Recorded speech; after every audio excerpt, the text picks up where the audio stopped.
पुलस्त्य या पुलस्ती ऋषि को ब्रह्मा के मानस पुत्रों में से एक माना जाता है। कर्दम प्रजापति की कन्या हविभुर्वा से इनका विवाह हुआ था। कहते हैं कि यह कनखनल के राजा दक्ष के दामाद और भगवान शंकर के साड़ू थे। इनकी दूसरी पत्नी इडविला थी। पुलस्त्य और इडविला के पुत्र विश्वस्रा थे और विश्रवा के पुत्र रावण और कुबेर थे। विश्रवा की पहली पत्नी भारद्वाज की पुत्री देवांगना थी, जिसका पुत्र कुबेर था। विश्रवा की दूसरी पत्नी दैत्यराज सुमाली की पुत्री कैकसी थी, जिसकी संतानें रावण, कुंभकर्ण, विभीषण और सूर्पनखा थी। खरदूषण, कुंभिनी, अहिरावण और कुबेर रावण के सगे भाई बहन नहीं थे।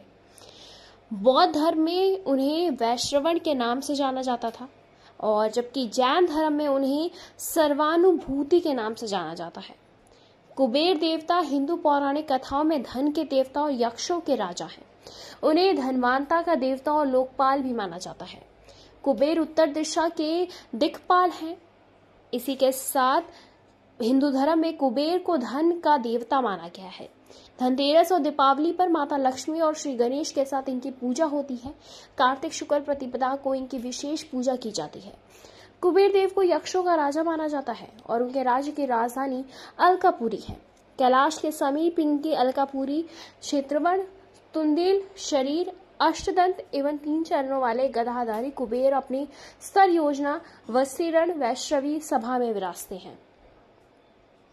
दीपावली की रात्रि को यक्ष अपने राजा कुबेर के साथ हास विलास में बिताते वो अपनी यक्षिणियों के साथ आमोद प्रमोद करते थे। सभ्यता के विकास के साथ यह त्योहार मानवीय हो गया और धन के देवता कुबेर की बजाय धन की देवी लक्ष्मी के इस अवसर पर पूजा होने लगी, क्योंकि कुबेर जी की मान्यता सिर्फ यक्ष जातियों में थी पर लक्ष्मी जी की देव तथा मानव जातियों में।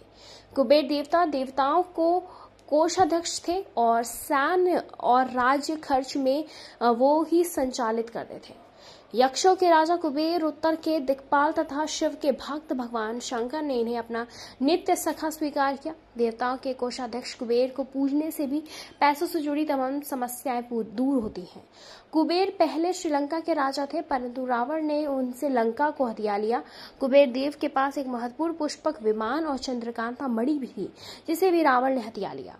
कुबेर के संबंध में लोकमानस में एक जनश्रुति प्रचलित है। कहा जाता है कि पूर्व जन्म में कुबेर चोर थे, चोर भी ऐसे जो कि देव मंदिरों में चोरी करने से भी बाज नहीं आते थे। एक बार चोरी करने के लिए वो एक शिव मंदिर में घुसे। तब मंदिरों में बहुत माल खजाना रहता था। उसे ढूंढने पाने के लिए कुबेर ने दीपक जलाया, लेकिन हवा के झोंकों से कुबेर ने दीपक जो कुबेर का था वो बुझ गया। कुबेर ने फिर दीपक जलाया, फिर वो बुझ गया। जब ये क्रम कई बार चला तो भोले भोले और औगरदानी शंकर ने इसे अपनी दीपार्थना समझ लिया और प्रसन्न होकर अगले जन्म में कुबेर को धनपति होने का आशीष दे डाला। बाद में भगवान ब्रह्मा ने इन्हें समस्त संपत्ति का स्वामी बनाया और ये भी कहा जाता है कि ये कुबेर एक आंख वाले थे, परंतु भगवती की आराधना से धनपति और निधियों के स्वामी बन गए थे।